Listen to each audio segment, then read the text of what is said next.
Hi friend good morning welcome back to my YouTube channel. I hope कि आपण मैंने समस्त भल थे। आबे सका उठी ब्रेकफास्ट बनाऊँगी जेहेतु वीडियो जाक एडिटिंग करि पानी से लेट आसछि ब्लॉग। तो आई होप कि आपण मानक भल लगे तो लाइक शेयर सब्सक्राइब करेंगे। आम चैनल जदि कि नुआ अच्छा तो सब्सक्राइब करदे और नोटिफिकेशन ऑन करदे।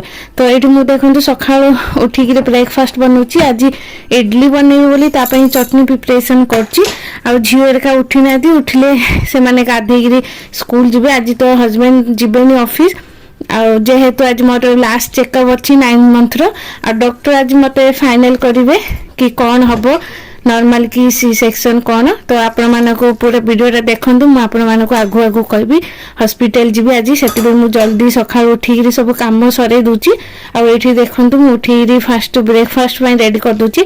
तो ये नड़िया चटनी बनैबी से टिके अदा टिके मर्च धनिया पत्र टिके सब मसला टी पकईकरी जीरा एरिका पकईकरी चटनी टी बनईदेवी। तो आपको फास्ट पेस्ट बनईदेली।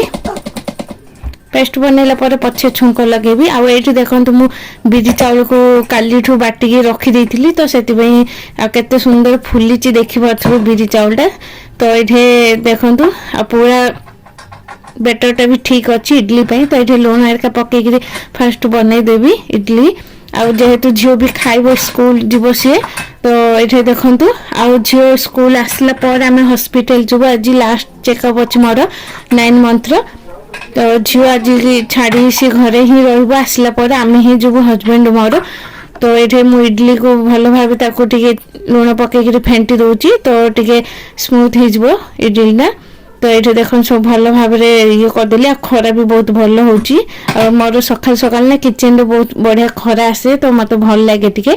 तो सका उठी बस ब्रेकफास्ट बनाया पड़े आसली। बहुत जल्दी आपण मानक जना पड़ो केबे बेबी आसीबो कौन आपण मानक नेक्स्ट ब्लॉग रे सब कहीदेवी। तो आज जना पड़ो कौन हम कौन नहीं। तो ये देखो मुझे इडली सब पानी एरिका बसई देली तार गरम करने। सेपटे चटनी ऑलरेडी ग्राइंड कर रखी देछि ताकू छुंक टे लगेदेवी। झी उठिले रेडी कर स्कूल छाड़देवी। ये मुझे सब जल्दी जल्दी सफा करी इडली जाक बेटर पके दूची छांचरे।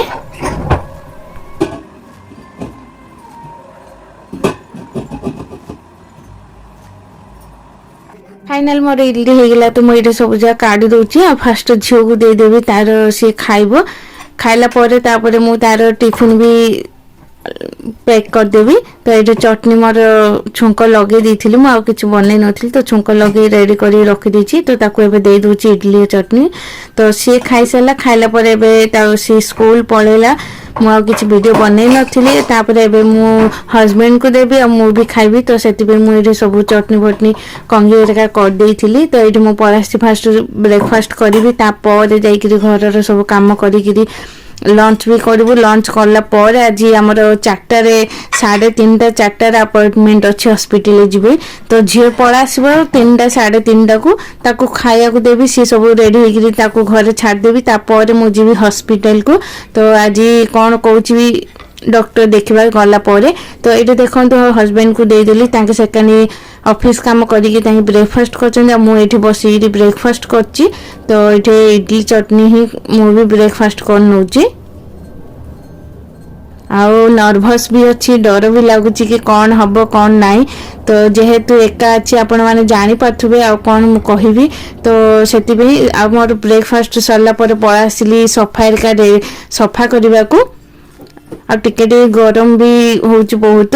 तो ये देखो सब जाक तकिया काढ़ी सफा करदेवी जेहेतु आउ टाइम नहीं। सब डेली सफा कले मत बसला सफा एरिका तो खराब हो जाए न कले भी न चले से करिया को बाध्य।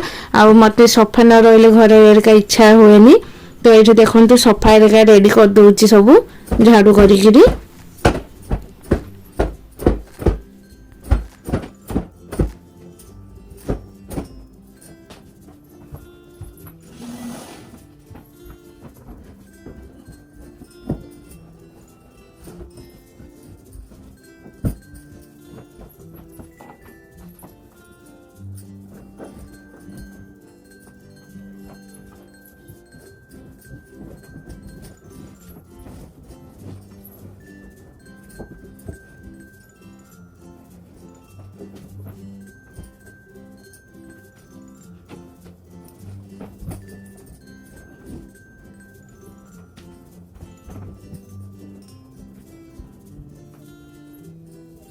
सफा एरिका करदेली आ जो जहाँ तकिया एरिका थिला रखीदेली।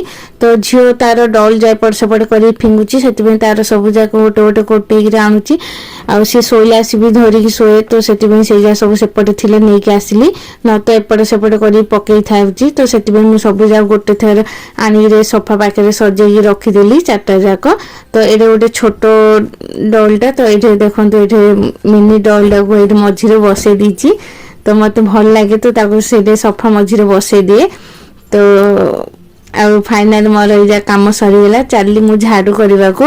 आठ देखिपे बहुत सुंदर नदीर भ्यू आसूची। तो बहुत लोग कहते बहुत सुंदर लगुच भ्यूटा। तो मुझे कहते कि सब पूरा वीडियोटा देखा हाउस टूर। तो मु फ्री हेले केबे आपण मानकु पूरा हाउस टूर देबी।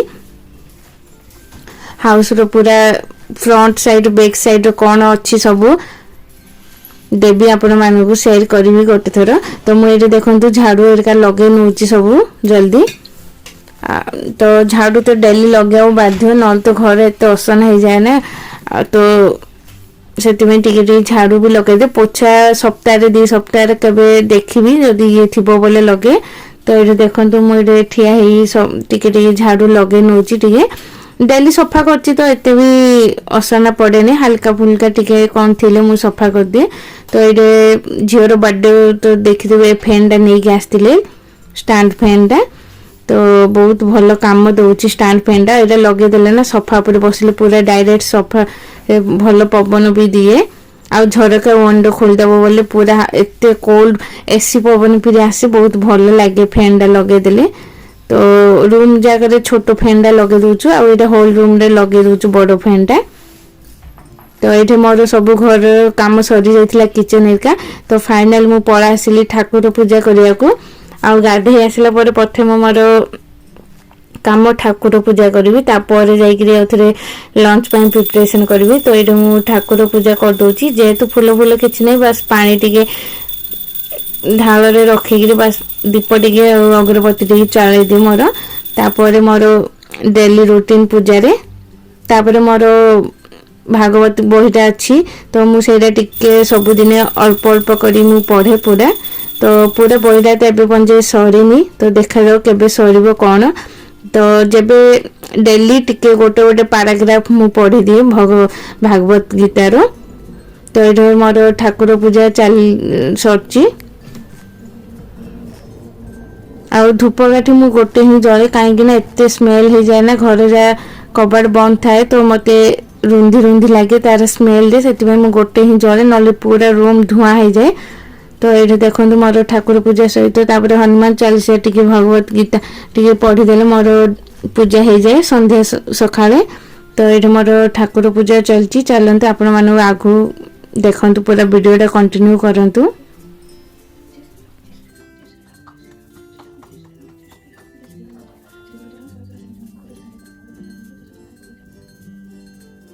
फाइनल मोर ए ठाकुर पूजा सरीगला। तो ए जीवी लंच प्रिपरेशन करदेवी आ 12टा 11:30 12टा पाखापाखि होगला।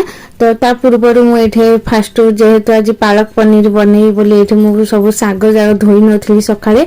तो ये सब शाग जाक सफा कर दूची सफा कर सब रखीदेवी। तापर जीवी फ्रूट खाइबी जेहेतु मोर आयरन बटिका खाइबार अच्छी।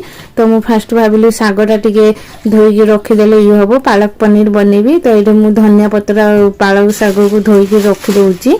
तो ये आज आ खाली पालक पनीर आ राइस बनैबी आ किछि करिबिनी आ सालेड पई हबो बोले काटिदेबी परे। तो ये मोर सब शाग जाक काटी धोईकी रखी दौची। आ हजबैंड तांकर ऑफिस काम रे ही चलची तांकर जेहेतु आगो को छुट्टी नेबे सेति तांकर एबे पूरा बिजी ऑफिस काम रे। तो ये देखो मु सब जा पत्र जेहेतु छोट छोट पत्र ना ये धुआ ये से अल्प अल्प बड़ जगह तो ना से छोट प्लास्टिक टाइम ही अल्प अल्प कर पानी चल धोई दिए ताकू। तो भल भाव धोईदेवी ना एत तो माटी न थाए जेहेतु अनवास पालक पत्र जा नहीं आसु। तो से धोइया को पड़ुची आ धोई सारापर डायरेक्ट आउ थे पुणी धोईदेवी चांगुटे। तो ये मुझे सब पत्र को धोई दूची भल भाव। तो मु कटाकटी कर रखीदेले हजबैंड बसईदेवे तांके परे। ତାଙ୍କର ଅଫିସ୍ ମିଟିଂ ଏରିକା ନଥିବ ଯଦି ତାଙ୍କେ ଆସିକିରି ବସେଇଦେବେ। ଆଉ ମୁଁ ପିଆଜ ରସୁଣ ଏରିକା ସବୁ କାଟିକି ରଖିଦେବି। ତାପରେ ମୁଁ ଯିବି ମୋର ଫ୍ରୁଟ୍ ଟିକେ କ'ଣ ଖାଇଦେବି। ଖାଇଲା ପରେ ସବୁ କାମ ସରିଲା ପରେ ଆଉ ଥରେ ପୁଣି ଯିବାକୁ ପଡ଼ିବ ହସ୍ପିଟାଲ।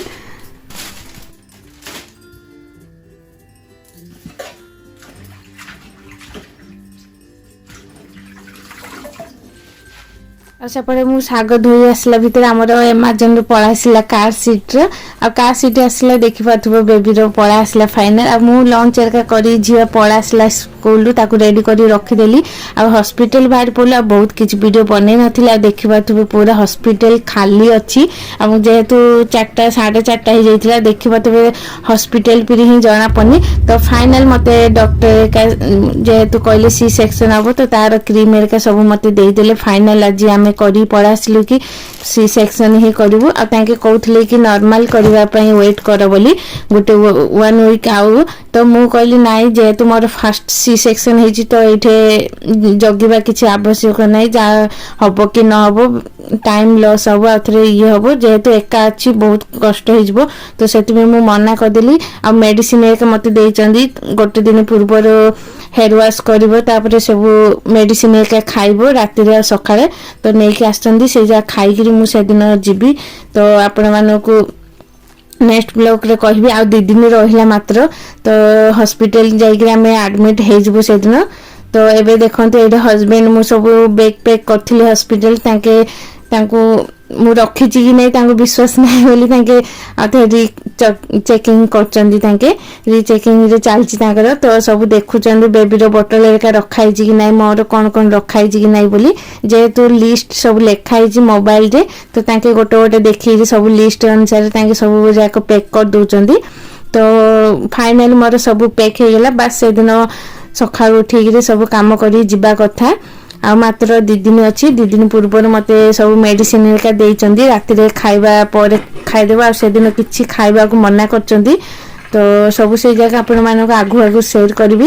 ତ ଏଇଠି ମୋର ରିଚେକିଂ ସରିଯାଇଥିଲା ହଜବେଣ୍ଡ ତାପରେ ମୁଁ ପଳା ଆସିଲି ଡିନର ପ୍ରିପାରେସନ୍ କରିବାକୁ। ତ ଆଜି ମୁଁ ମସରୁମ୍ ନେଇକି ଆସିଥିଲି ତ ମୁଁ ଭାବିଲି ଲାଷ୍ଟ ଟାଇମ୍ ତ ଚିଲି କରିକି ଖାଇଦେବା ଟିକେ। ତ ଏଇଠି ଚିଲି ପାଇଁ ସବୁ କଟାକଟି କରି ରଖିଥିଲି। ହଜବେଣ୍ଡ ତାଙ୍କେ ଆସିଲେ ବସେଇଦେବେ ପରେ। ତ ଏଇଠି ପୁରା ହାଲିଆ ଲାଗୁଛି କିଛି ହେଲେ କରିବାକୁ ଇଚ୍ଛା ହେଉନି। ଯେତେ ନର୍ଭସ୍ ଯେତେ ଡର ଲାଗୁଛି ସେତେ ଇଏ ବି ଏକ୍ସାଇଟ୍ ଅଛି କି କ'ଣ ହେବ କ'ଣ ନାହିଁ ବୋଲି ଆଗକୁ। ତ ଆଇ ହୋପ୍ କି ଆପଣମାନଙ୍କୁ ଭିଡ଼ିଓଟା ଭଲ ଲାଗିଥିବ। ତ ଲାଇକ୍ ସେୟାର ସବସ୍କ୍ରାଇବ୍ କରିବା ଜମା ଭୁଲିବେନି। ଆଉ କେମିତି ଲାଗିଲା ନିହାତି ମୋତେ କମେଣ୍ଟ କରିବେ। ଆଉ କମେଣ୍ଟ କରିବା ଭୁଲିବେନି। ତ ରହୁଛି bye bye take care love you guys. Next ବ୍ଲଗ୍ରେ ଆପଣମାନଙ୍କୁ ଦେଖାହେବି। ଆଉ ଅପଡେଟ୍ ପାଇଁ ଆପଣମାନେ ମୋର ଚ୍ୟାନେଲକୁ ସବସ୍କ୍ରାଇବ୍ କରିଦିଅନ୍ତୁ। ରହୁଛି ଜୟ ଜଗନ୍ନାଥ।